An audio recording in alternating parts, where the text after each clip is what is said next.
What is going on, everyone? My name is Boit, and I'm back with some more Age of Mythology, the Titans action. Spawning in the red color, playing as Oranos. His name is Kvoth. His opponent today in the blue color, playing as Odin. I love this so much. His name is Count Von Count. Yes. Look at this. Not only... Oh, well, he's moved it a little bit early, but that's fine. I was going to say, not only is he sharing the town center and the ox cart, but he's also... This is like one of those... This is like, you know those memes? Where it's like, you got the picture where it's like it would be Odin player shares ox cart with the wood straggler tree, and it's like big brain. And then the next one down is Odin player shares ox cart with a food by dragging the like rhinos or something into the ox cart, and it's even bigger brain. And then you get Odin sharing the food in the town center and the gold with the wood line, and it's just like the massive, gigantic brain explosion. That's what that is. That's what we're seeing here, ladies and gentlemen. I'm excited. I'm excited, ladies and gentlemen, here for this matchup. We've got Odin, Count Von Count, versus Kvoth here, Oranos. Now, we have seen this matchup quite a bit of late, where Oranos has been having some success here in this game. So we do see that Count Von Count is going to be taking time to pick off the oracles here.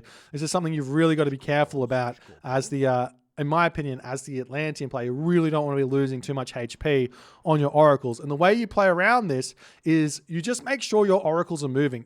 Actually scouting out your opponent's side of the map here with Oranos, not that important in this matchup. More important is scouting your own map out and making sure you don't take damage, because keeping those oracles alive for the early game is very, very important here.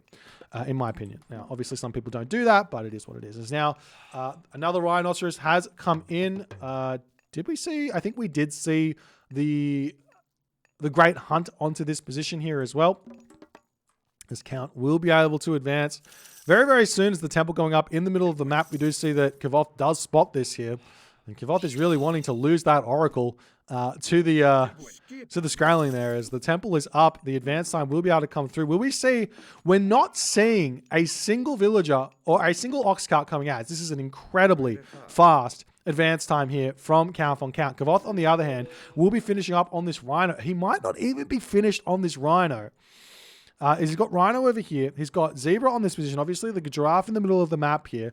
If I'm Kvoth here and I see this advance time from Count Von Count, I just stay in my base. Honestly, I just stay in my base. I come onto these chicken, I come onto these berries, I come onto the goats, doesn't matter. We do see a relatively fast advance time here from Kvoth, but still, I just stay in my base. That's got to be the plan here. Count Von Count finishing up this palm tree over here.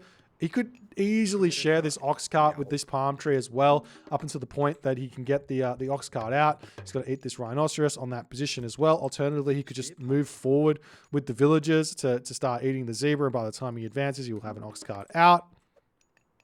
Lots of different options here, as we are going to be seeing an attempt here from Count Von Count to drag this rhino as close to the town center as he possibly can.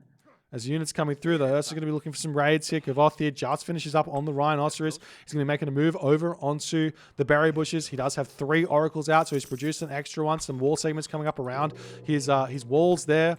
His house there, I should say, as the oracles do get valid. Very important. As you see, 1 military barracks coming down, 1 counter barracks coming down. The Promethean that gets popped out. A little bit of damage going to be coming in here as the rush does start coming in. As the Promethean getting taken down. It's really important to keep this Promethean alive, your offspring alive, to start looking to put some pressure onto Count Von Count. Count Von Count's hunt, that is. As you do see, the counter barracks is up. A little bit of resources in the bank here for Kvoth. He's got a little bit of population in the bank as well before he needs to throw down the house. You can throw it down onto this wood line. Now, the wood line for Kvoth, not the best here. If he gets pushed off of this wood line, you want to be burning this one. So if I'm Count von Count, I'm putting all my pressure onto this wood line and burning this back wood line here. We'll see if Count von Count's going to be aware of this or not, because both these wood lines here are going to be easy to pressure here. We take a look at Count von Count's position over here. He's got himself one longhouse up. Hursa pushing forward, units coming through onto this position, looking to start putting some pressure on. The Skraeling over here is getting pressured back. Count von Count not controlling this to the best of his ability. He could keep that one alive there with a little bit of micro, but doesn't manage to do so as the Terma coming through onto this position as well. The Ulfsark will get cleaned up there as the Terma getting pushed back as well. And we'll see how things are going to continue here as another longhouse going to be coming through. Those Hurts are going to be a very, very difficult unit to kill here for the time being.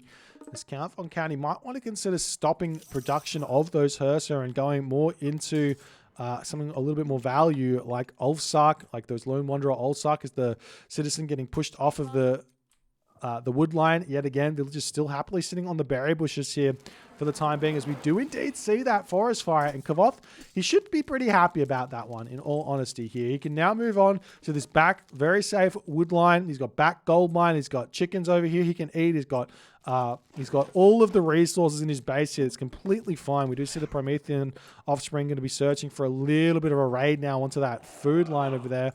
As Count von Count, is he looking to make himself... I think he is. He's going in with the throw and axeman very, very early. Unlike the... what do you say? Unlike the mass Murmillo that someone like Grass and Groom, maybe even more, was doing, when you see an Oranos player going Terma and Murmillo, it is better to just go mass Ulfsark against that to deal with it instead of going into any of those throw and axemen. As the Promethean offspring coming through, going to start getting a little bit of harassment before searching around elsewhere. As the Count von Count army, 62 population. Kvoth on the other hand, 67 population. He's in a decent position there. The villagers finishing up on the chicken now. Going to be moving over onto those goats over there. As Kvoth is simply just biding his time here. We do see the... Those thrown axemen are just simply getting taken down. We see another longhouse getting thrown down here for Count von Count as the Terma come through. Sniper thrown axemen, retreat away. Beautiful play by Kvoth. He's really, really hurting Count von Count here as we do see a engagement shockwave coming through there. As Count von Count, I'm not sure he wants to take this fight here at this point. He's lost so much. As those Terma, good micro there from Kvoth.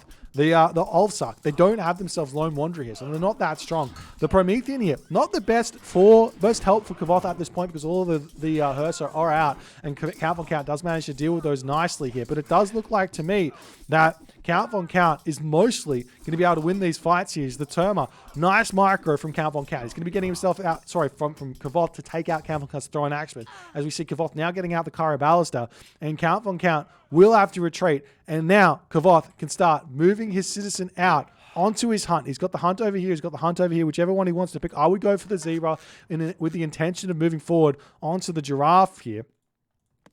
As Count von Count is fully on the back foot. He's at 68 population. Kvoth is also at 68 population. It's very, very close. 58 population, excuse me, for Count von Count here.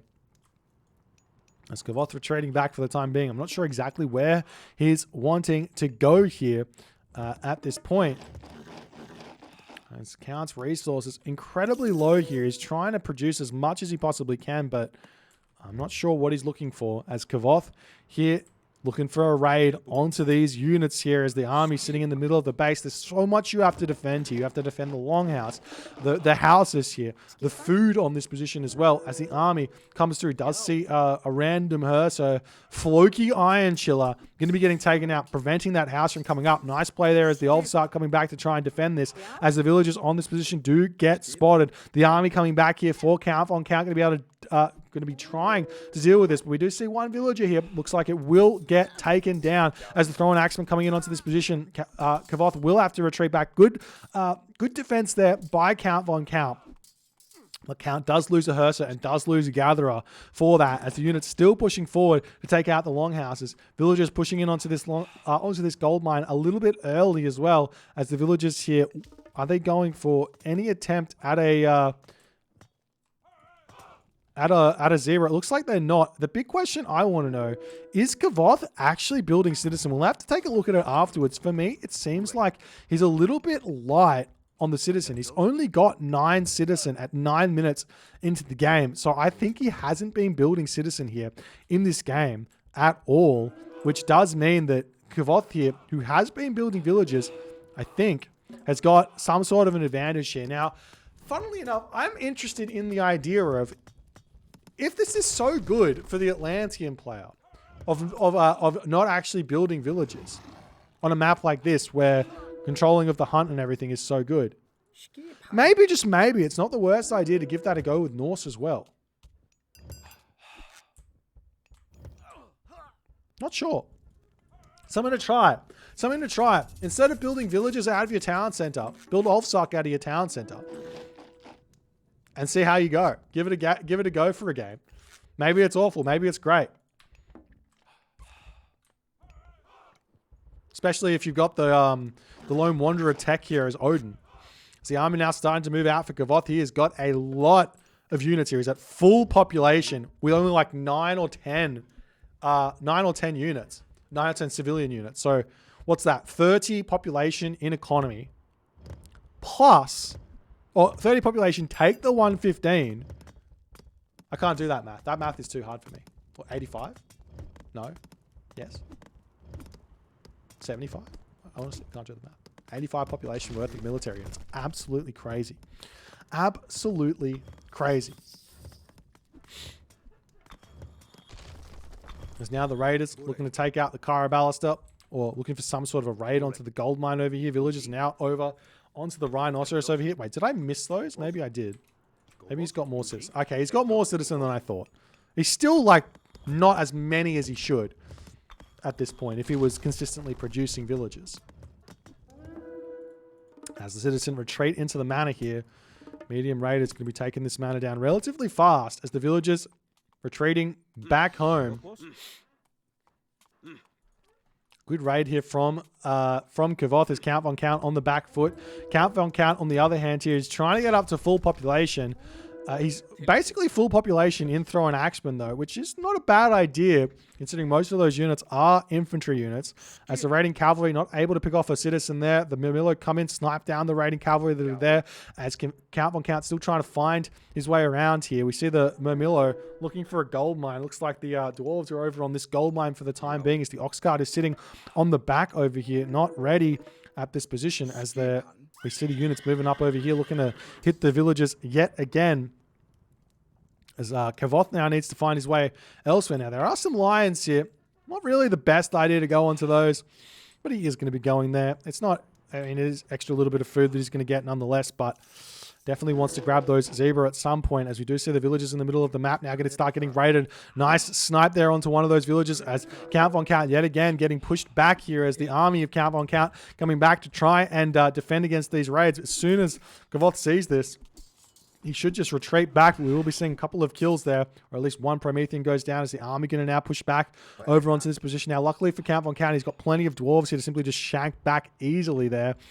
But Count Von Count,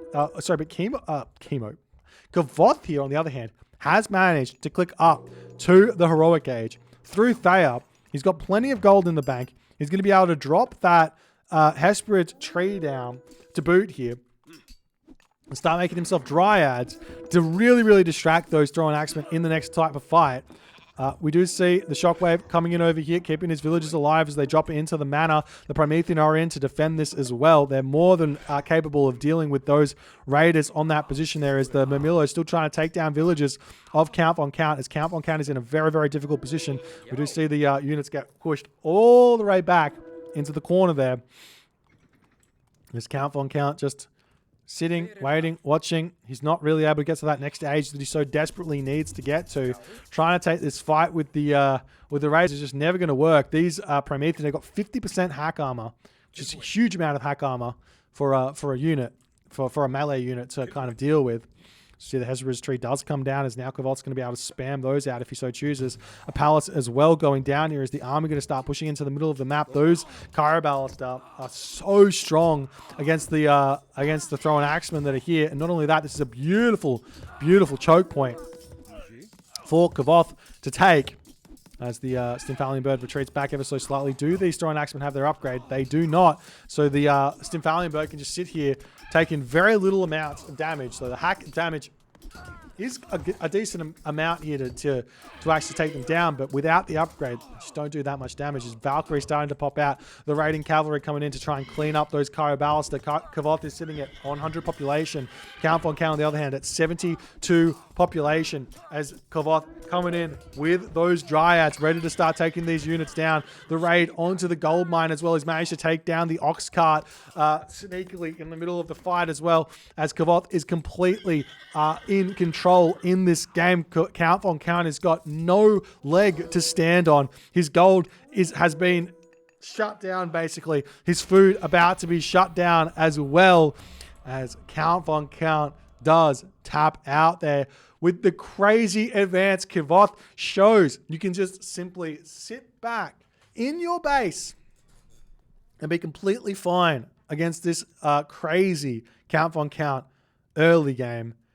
Really, really nice play here from Kvoth, showing how it's done in a big, big way. I do think that if Count von Count, instead of going so heavily onto the wood, went onto the food into the middle of the map and went for those mass Ulfsark with Lone Wanderer and maybe less Herser here as well, he possibly could have had a better game than otherwise. One way you can actually do it, and especially because he had this straggler tree here as well, is in the early game, he could have dropped his villagers instead of having his villagers on the wood line, on the gold mine here. He could have brought all of his villagers over onto the wood with one ox cart, grabbed himself around about 300 wood, dropped both longhouses down, put the villager back over onto the gold mine, and then move into the forward position and put all his villagers onto food in order to support everything popping out at once.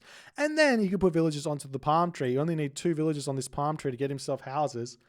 And then you're going to be okay to get all the houses out you need to pump those Ulfsark and have a really, really strong early game. But maybe that will work, maybe it wouldn't. But Kvoth plays it really nicely nonetheless. If you guys enjoyed this game, please consider hitting the follow on the Twitch. If you're on the YouTube, hit that subscribe button. Oh, I did want to check the civilian units here from Kvoth's side here. If you take a look here, he goes up to the classical age. He hits the classical age. He gets 1 citizen out by, or 2 citizens out by 5:30, which is about normal. He stays 8 citizens until about 6:30, which is a whole minute. And then he gets a whole bunch out by, 6:30 to 8 minutes, which is about right. And then he's sort of, this looks about right in all honesty. I don't think he did anything too cheeky there. Anyways, I'll see you guys in the next game.